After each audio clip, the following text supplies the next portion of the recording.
Hello everyone, how are you all doing? I hope all of you are doing great. So as you all know, we are covering chapters from class 7th new NCERT of Social Science, Exploring Society, India and Beyond. So हमने chapter number 8 start किया था, इसका part 1 already हम देख चुके हैं. ये theme सी का चैप्टर है, एक ही चैप्टर है थीम सी में. इसका पार्ट 2 इस वीडियो में हम देखने वाले हैं. So I hope all of you have watched all the previous videos. If you haven't watched, please go through the links given in the description box. चलिए बचा हुआ चैप्टर देख लेते हैं. सो आज मेरी आवाज थोड़ी ठीक नहीं लगेगी आप लोगों को, सर्दी जुकाम हो रखा है. Just adjust with it. So let us just start. Chapter तो फिनिश करना है ना, आवाज तो ठीक हो ही जाएगी. सो माउंटेन्स एंड फॉरेस्ट, इसमें क्या हम पढ़ने वाले हैं. सो चलिए देखते हैं. All over the world mountains are often associated with legends. जो पूरी दुनिया में माउंटेन्स हैं उनको हम बहुत सारी कहानियों से जोड़ते हैं. डीटीज यानी देवी देवता से जोड़ते हैं. हीरोज यानी जो वहां पर प्रसिद्ध लोग हुए हैं उनसे जोड़ते हैं. Also, mountains are seen as a symbolic gateway from earth to heaven because of their height. Mountains इतने ऊंचे होते हैं कि इनको हमेशा हम एक सिंबल के रूप में देखते हैं. कैसे कि अर्थ से लेकर हेवन यानी स्वर्ग तक का एक रास्ता है ये. That is why many tirthas and temples in India are located on hill tops. इसीलिए इंडिया में बहुत सारे जो तीर्थ स्थान है वो हिल टॉप्स पे ही आपको देखने को मिलते हैं. As the physical journey to these peaks is seen as a symbolic journey to reach the divine. इन मंदिरों पर जब हम जाते हैं चढ़कर इतनी ऊंचाई पर, तो ये ऐसे लगता है जैसे हमने डिवाइन, एक कोई ऐसा स्वर्ग जैसी जगह है या बहुत अच्छी जगह, पवित्र जगह है, वहां पर हमने जर्नी की है. People would undertake arduous walk through mountains trails to those sites and shrines which tested not only their physical abilities but also their mental strength. जब इन पहाड़ियों पर हम जाते हैं तो ये सिर्फ हमारी फिजिकल एबिलिटी नहीं देखते, हम फिजिकली स्ट्रांग होंगे तभी जा सकते हैं ना, बल्कि हमारी मेंटल स्ट्रेंथ को भी चेक करते हैं. Today such places are often accessible through roads and other modes of transport. आज के समय में क्योंकि ट्रांसपोर्ट बहुत डेवलप हो गया है, हम इन मंदिरों तक जो बहुत ऊंचाई पर है वहां पर हम रोड्स के थ्रू भी बन गए, तो रोड्स के थ्रू भी जा सकते हैं, और भी मीडियम है जो ट्रांसपोर्ट के वो भी हम यूज करते हैं. ना आगे दिया हुआ है trees, forest and sacred groves. अब सेक्रेड मैंने बता दिया पवित्र, तो ऐसे पेड़ पौधे, ऐसे जंगल या ऐसे ग्रुप्स जो झाड़ियां जिनको हम सेक्रेट समझते हैं, तो उनके बारे में हम जानने वाले हैं. So in many parts of India trees are adorned with offerings like turmeric and kumkum. हम पेड़ों को बहुत ज्यादा इंडिया में पूजनीय समझते हैं. उनको कुमकुम से, हल्दी से, चंदन से उनकी हम पूजा करते हैं. One species of fig tree commonly called people, और पीपल ये स्पेलिंग होगी पीपल. ऐसे ही एक पेड़ का नाम है पीपल जिसकी पूजा हम करते हैं. इसको बो ट्री भी बोलते हैं, बोधि ट्री भी बोलते हैं. Ashvattha in Sanskrit. So sacred to Hinduism, Buddhism, Sikhism and Jainism. ये सारे धर्म में जो बोधि ट्री है, पीपल ट्री है, उसका बहुत इंपॉर्टेंस है. ये सेक्रेट माने जाते हैं इन सभी धर्मों में, पवित्र. In fact it's botanical name is ficus religiosa. तो इसका जो बोटानिकल नेम है, जो साइंस में हम नेम यूज करते हैं, वो फिकस रिलीजियोसा. मतलब देखो रिलीजियोसा मतलब क्या होगा, रिलीजियस है ना, related to religious. Sacred fig tree, okay, Latin word है. Then in grade 6 we read about the 2 epics of India. Grade 6 में हमने 2 एपिक्स यानी जो महाकाव्य है उनके बारे में पढ़ा था, Mahabharata and Ramayana. These texts have vivid descriptions of pilgrimages undertaken and places visited and of sacred rivers, forests and mountains.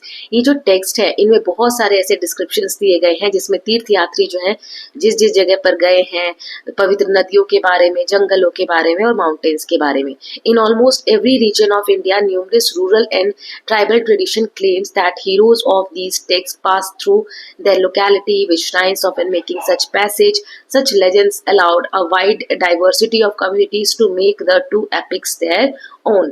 आप जब इन रीजन्स में विजिट करोगे ना इंडिया के, तो किसी भी रीजन में, तो आपको बहुत से ऐसे ट्राइबल लोग मिलेंगे, आदिवासी वगैरह मिलेंगे, जो क्लेम करते हैं और बोलते हैं कि जो इन महाकाव्यों के हीरोज हैं, जैसे रामायण में कौन है, राम जी है ना, लक्ष्मण जी है, तो ये लोग इनकी एरिया से विजिट किए हैं. ये देखो लिखा हुआ है पास थ्रू देयर लोकेलिटी, और यहाँ पर वो लोग रहे, कुछ समय बिताया है ना. तो ये हमें इन एपिक से जानने को मिलता है और इसीलिए लोग इस एपिक से रिलेट कर पाते हैं.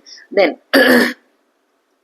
यहाँ 2 इमेजेस दी गई हैं. अ shrine in Bastar Chhattisgarh celebrating रामास passing through the area. ये देखो इस एरिया से राम जी पास हुए हैं, छत्तीसगढ़ में ये एरिया, तो यहाँ पर उनके चरणों को इस तरीके से बनाकर और पूजा की जाती है. एक मोहनजोदारो का सील आपको दिख रहा है जिसमें एक देवता बैठे हुए हैं. इस तरीके से देखो, आप अगर देख पा रहे हो तो इनकी बॉडी बनी हुई है, राइट. इन्हें हम बोलते हैं Pashupati. So observe this seal from Mohenjodaro. ये एक सील है. Can you recognise the leaves at the top. ये पत्ते दिख रहे हैं आपको यहाँ पर, ये देखिए, है ना. As you can see, people tree has been the important part of India's cultural geography for millennia. सदियों से जो people tree है, ये पत्ते किसके दिख रहे हैं आपको? People tree के, है ना? People के ही तो ऐसे पत्ते होते हैं, राइट? इस तरीके से ये हम कह सकते हैं कि सदियों से पीपल ट्री जो है इंडिया की ज्योग्राफिकल कल्चरल का पार्ट रहा है। Then think about many parts of peepal tree have medical uses. Peepal का जो पेड़ होता है उसके सभी पार्ट्स मतलब लगभग बहुत सारे पार्ट्स मेडिकल दवाइयां बनाने में यूज होते हैं। लीव्स जो है ये ट्रीट करते हैं skin elements, while the bark is use for stomach element. जो पत्तियां होती हैं वो स्किन मतलब चमड़ी की कोई प्रॉब्लम हो जाए उसमें हेल्प करती है ठीक करने में, और पेट में कोई प्रॉब्लम है तो उसका जो बार्क छाल होती है पेट की वो हेल्प करती है। Since it stay green almost throughout the year, it provides food and shelter to many types of birds and other animal. ये पूरे साल ग्रीन रहता है पेड़, इसीलिए ये बहुत ज्यादा एक हेल्पफुल है जानवरों के लिए, चिड़िया के लिए, क्योंकि शेल्टर उनको रहने के लिए घर देता है और फूड भी देता है। ओके, नाउ आगे रीड करते हैं। So over time many rural and tribal communities across India decided to protect and preserve some natural forest from harmful activities such as hunting. अब धीरे धीरे समय के साथ जो बहुत सारे रूरल यानी जो ग्रामीण लोग हैं या ट्राइबल लोग हैं, आदिवासी वगैरह हैं, ये लोग इन लोगों ने डिसाइड किया कि प्रोटेक्ट करेंगे और प्रिजर्व करेंगे, बचा कर रखेंगे हम अपने जो नेचुरल फॉरेस्ट है उनको, इनको काटने नहीं दिया जाएगा, हंटिंग यहाँ पर जो जीव जंतु उनको मारने नहीं दिया जाएगा। इस तरीके से उन्होंने एक्शन लिया। ट्री फैलिंग्स पेड़ नहीं काटे जाएंगे, और माइनिंग यानी वहां पर कोई खान वगैरह है तो उसको खोदा नहीं जाएगा। They saw those forest as the abodes of deities. Abodes मतलब होता है, एबोर्ड मतलब होता है घर, है ना? तो वो इन जंगलों को डीटीज यानी देवता के घर के रूप में देखते हैं और वो नहीं चाहते कि इनको कोई नुकसान हो। फॉर एग्जाम्पल रिंक्यू और बासा मेघालय में। ओके, ये जो स्पेशल फॉरेस्ट है इन्हें हम कहते हैं sacred grooves.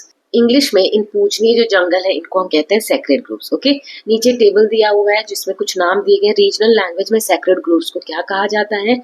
And thanks to their sacred status have come to shelter great biodiversity of flora and fauna। अब इसमें क्योंकि इसे sacred status दे दिया गया है, पवित्र माना गया है कुछ पेड़ पौधों को, जंगलों को, इस वजह से ये जो डाइवर्सिटी है फ्लोरा और फौना की, फ्लोरा यानी पेड़ पौधे, फौना यानी जानवर, इनको एक प्रोटेक्शन मिला है या फिर इसकी एक इम्पॉर्टेंट वैल्यू हुई है। Many sacred groups are also home to small water bodies thus help in water conservation. अब ये सेक्रेड ग्रुप जो है, जो जंगल है, इन बीच में बहुत सारी वाटर बॉडीज भी हैं, झरने हैं, नदियां हैं, तालाब है, उससे वाटर कंजर्वेशन में भी हेल्प होता है। पानी को भी हम सेव करते हैं।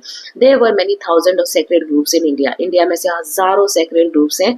Sadly these numbers have been shrinking as people have started encroaching on them for various purpose from agriculture to industry. लेकिन धीरे धीरे इनका जो नंबर है वो श्रिंक हो रहा है यानी कम हो रहा है। क्यों? क्योंकि लोग अब यहाँ तक भी एनक्रोच करने लगे हैं, वहां तक भी पहुंचने लगे, जंगलों को काटने लगे हैं वेरियस पर्पस के लिए, जैसे खेती के लिए जमीन खाली करने लगे, इंडस्ट्री बनाने लगे, राइट? स्टिल अभी भी sacred groups continue to be protected in many regions of India. लेकिन जो सेक्रेड ग्रुप्स है अभी भी इंडिया के बहुत सारे पार्ट्स में हम उनको प्रोटेक्शन प्रोवाइड कर रहे हैं। यहाँ आप देख सकते हैं, देखो कल्की टेम्पल मलशी इन महाराष्ट्र, जंगलों के बीच में है।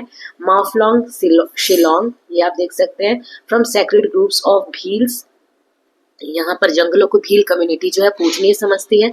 देन उदयन कुडुकाडू या फिर करुम्बईराम कोंडम, ये तमिलनाडु में जगह है। Sorry if I am not pronouncing it correctly, so अगर गलत प्रोनाउंस कर रही तो एक्सक्यूज मी फॉर दैट।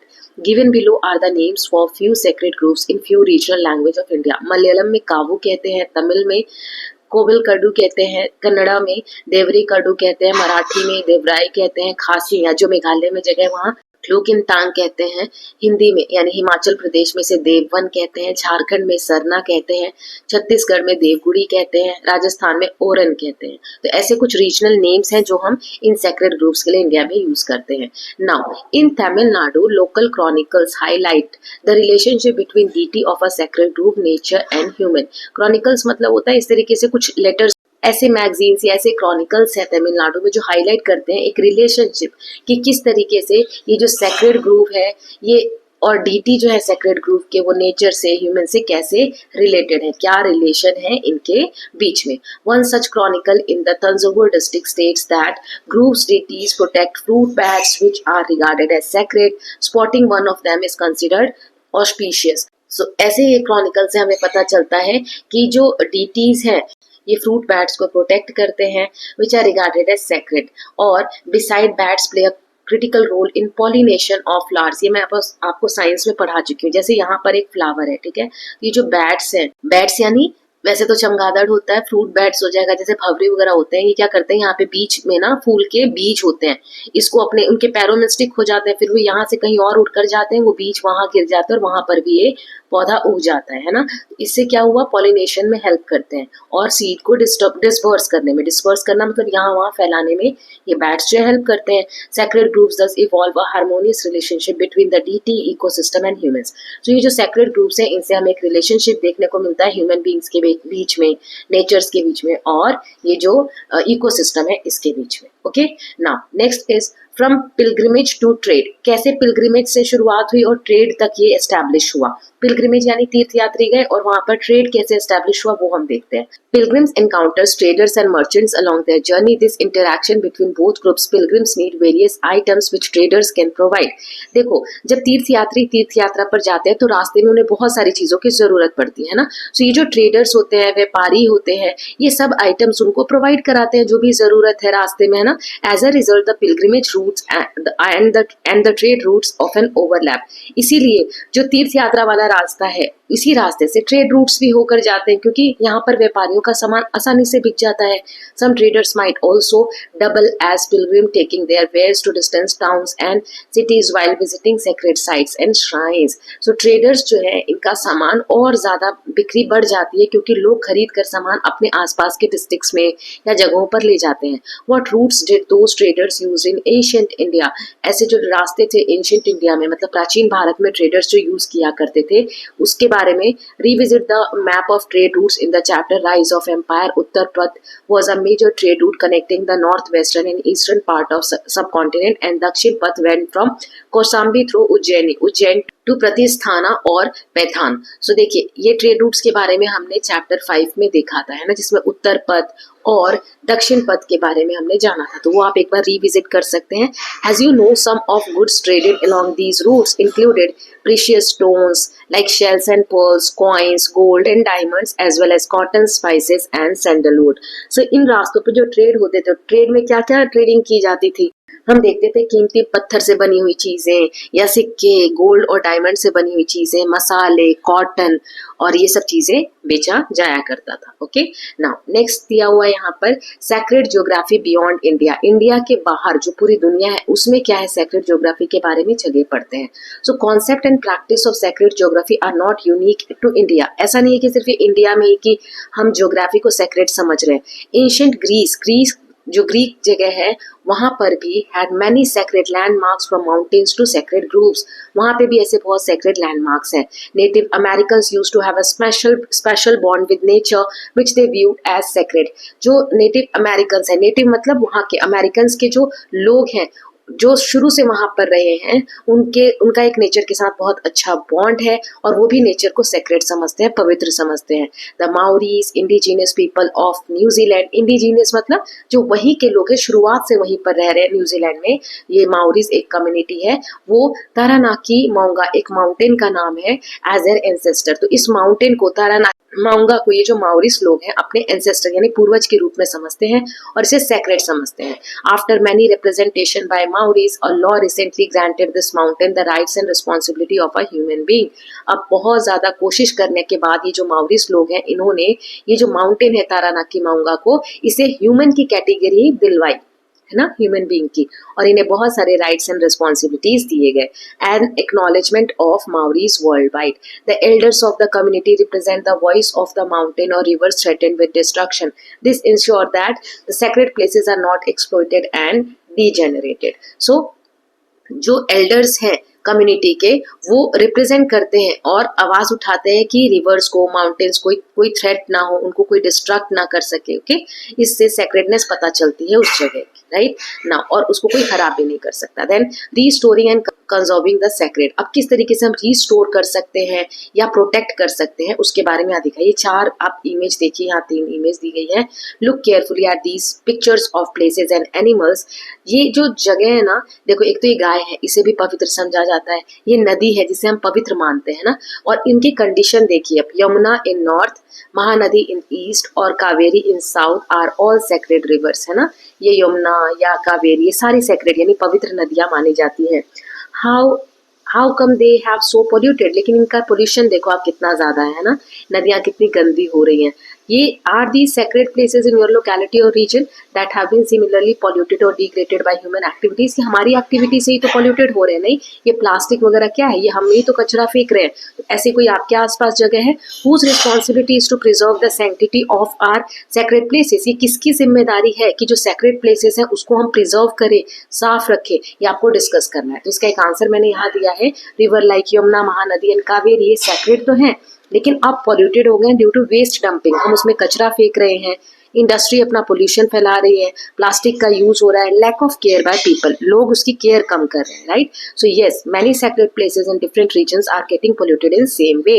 बहुत सारे ऐसे सेक्रेड प्लेसेस हैं जो पोल्यूट हो रहे हैं। It is the responsibility of all of us. ये किसकी रिस्पॉन्सिबिलिटी है? हम सभी की रिस्पॉन्सिबिलिटी है, लोगों की, लोकल कम्युनिटीज की और गवर्नमेंट की, कि ये जो सेक्रेड प्लेस है इनको क्लीन रखा जाए और प्रोटेक्ट रखा जाए, क्योंकि as they are part of our heritage and faith. ये हमारे धरोहर है, हेरिटेज यानी धरोहर और फेथ यानी विश्वास, ये हमारे विश्वास का प्रतीक है। Okay, now next is harmonious relationship. Harmonious मतलब मिलजुल कर रहना। A harmonious relationship that once existed between people and the sacred geography sustained Indian civilization over millennia, creating values and were shared all over the subcontinent. But today it is under great strain.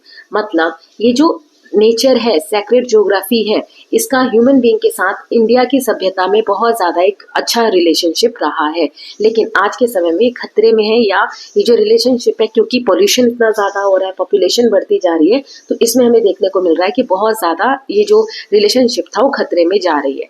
Sacred geography continues to be relevant today. आज भी इनको हम sacred मानते हैं, पूजनीय मानते हैं। When there is a conflict in our relationship with nature, when a river is overexploited to the point of disappearance or a sacred mountain is challenged with competing ideas of development, people have spoken up to protect their environment, their deities and value. जब भी हमारी जो नदियां हैं वो over exploit हुई हैं, मतलब लोगों ने उसको इस पॉइंट तक उसको यूज किया या मिस यूज किया कि वो डिसअपियर होने लग गई हैं, या सैक्रेड माउंटेन्स को कोई चैलेंज आया है डेवलपमेंट्स की वजह से, तो लोगों ने अपनी आवाज उठाई है कि हमारे एनवायरमेंट को प्रोटेक्ट किया जाए, हमारे देवी देवताओं या जो हमारी वैल्यूज है उनको प्रोटेक्ट किया जाए।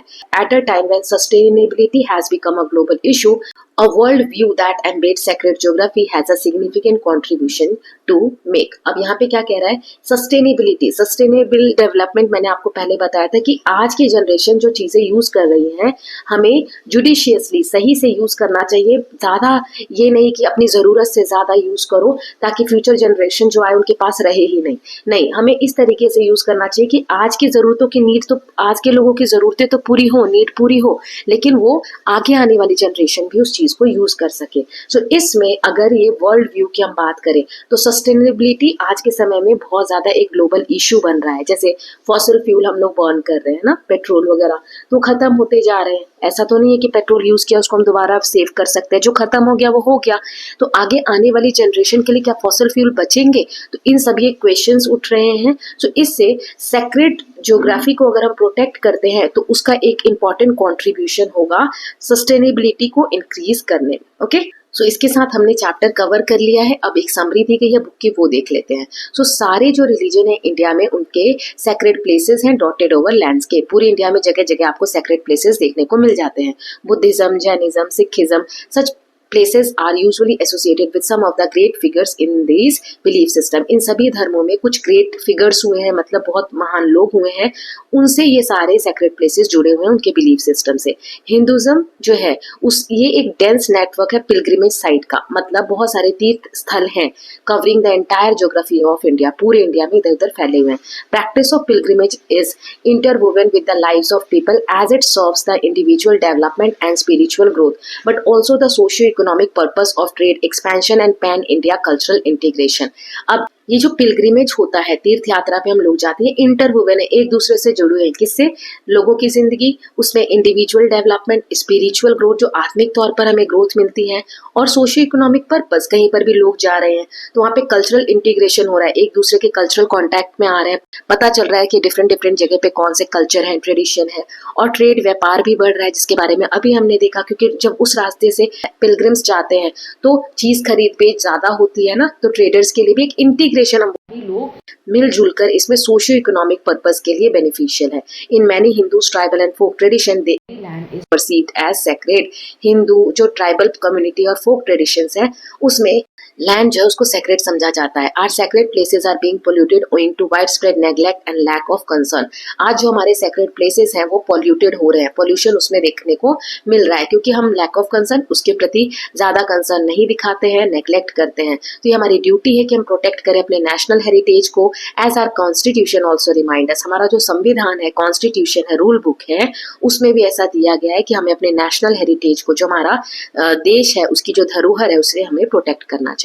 अब क्वेश्चन एंड एक्टिविटीज हैं, कुछ क्वेश्चंस दिए गए हैं, एक एक करके देख लेते हैं। जैसे पहला क्वेश्चन है, read the following statement by a well known environmental thinker David Suzuki. David Suzuki हैं, इनके द्वारा दिया गया एक स्टेटमेंट यहाँ दिया गया, चलिए पढ़ते हैं। The way we see the world shapes the way we treat it.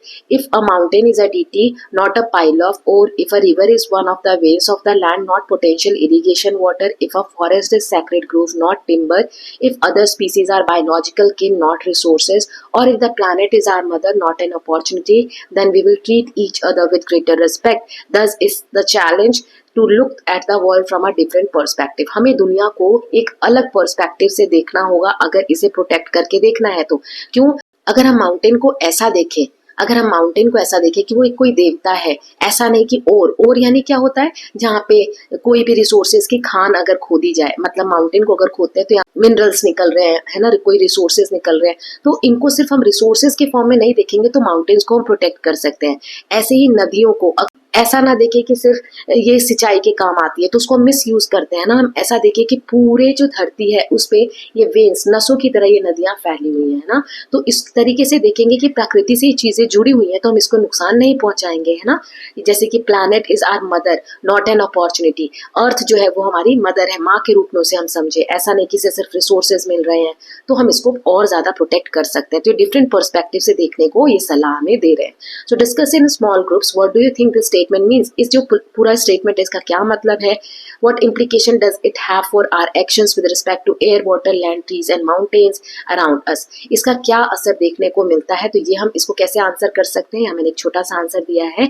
इसका मतलब है इस स्टेटमेंट का कि how we see nature affects how we treat it. हम कैसे नेचर को देखते हैं, वर्ल्ड को देखते हैं, वैसे ही हम उसको ट्रीट करते हैं। If we see river, mountains, forest as sacred, अगर हम नदियों को, पहाड़ों को, फॉरेस्ट को अगर हम ऐसे देखने लगे कि ये पवित्र हैं तो हम इनकी केयर कर पाएंगे और उन्हें प्रोटेक्ट कर पाएंगे। लेकिन अगर हम सिर्फ उन्हें ऐसे देखेंगे कि इनसे हमें कुछ रिसोर्सेज मिल रहे हैं तो हम इन्हें हार्म पहुंचाते हैं, डिस्ट्रॉय करते हैं, नुकसान पहुंचाते हैं। So we must change our view and treat nature with respect. तो हमें अपने पर्सपेक्टिव को चेंज करने की जरूरत है ताकि हम नेचर का रिस्पेक्ट कर सकें। Okay, now next question is list the sacred sites in your region, inquire into why they are considered sacred। आपके आसपास की sacred sites को पता करना है और ये बताना है कि sacred क्यों है।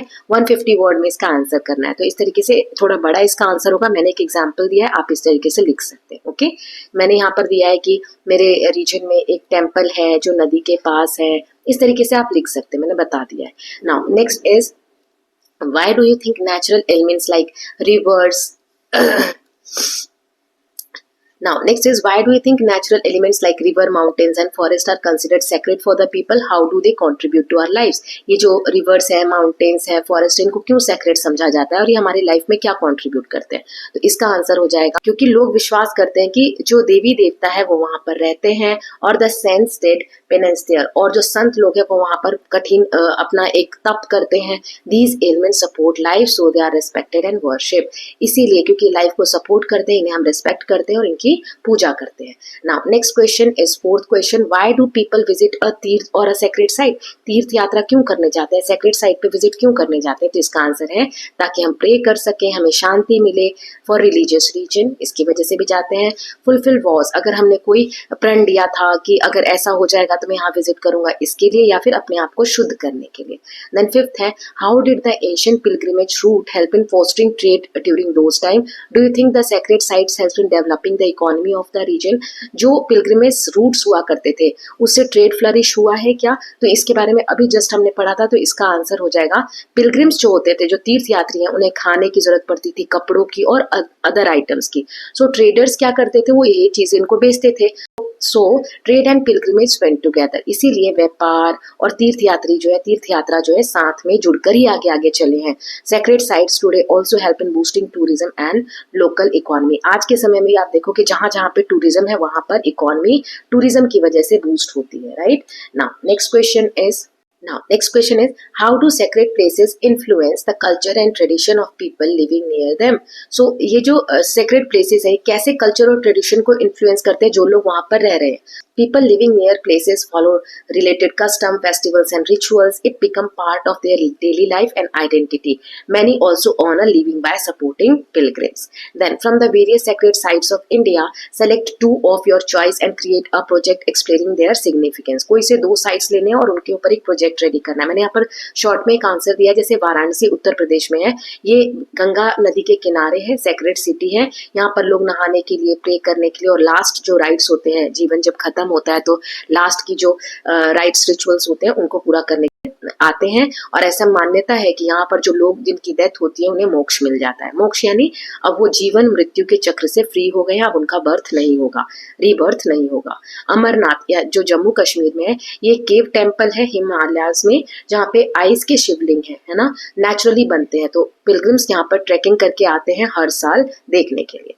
Then next is What is twofold significance of तीर्थ यात्रा और अ पिलग्रिमेज? 2 हमें सिग्निफिकेंस बताने हैं तीर्थ यात्रा के या पिलग्रिमेज के, ठीक है। तो यहाँ पर मैंने आंसर लिखा है स्पिरिचुअल सिग्निफिकेंस। स्पिरिट मतलब आत्मा, और आत्मिक तौर पे आत्मा में हमें अंदर से एक शांति मिलती है। सो ग्रो स्पिरिचुअली, हम लोग स्पिरिचुअली ग्रो होते हैं।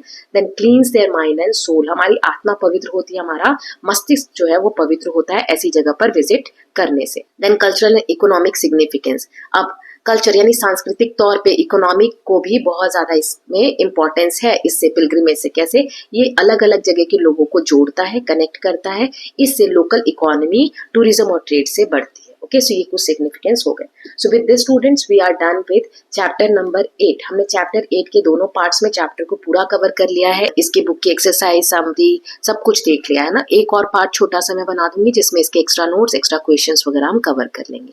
So I hope all of you are loving these videos. If you are doing so, please like and share it and don't forget to subscribe Kalyan TV channel for more such videos. Thank you so much.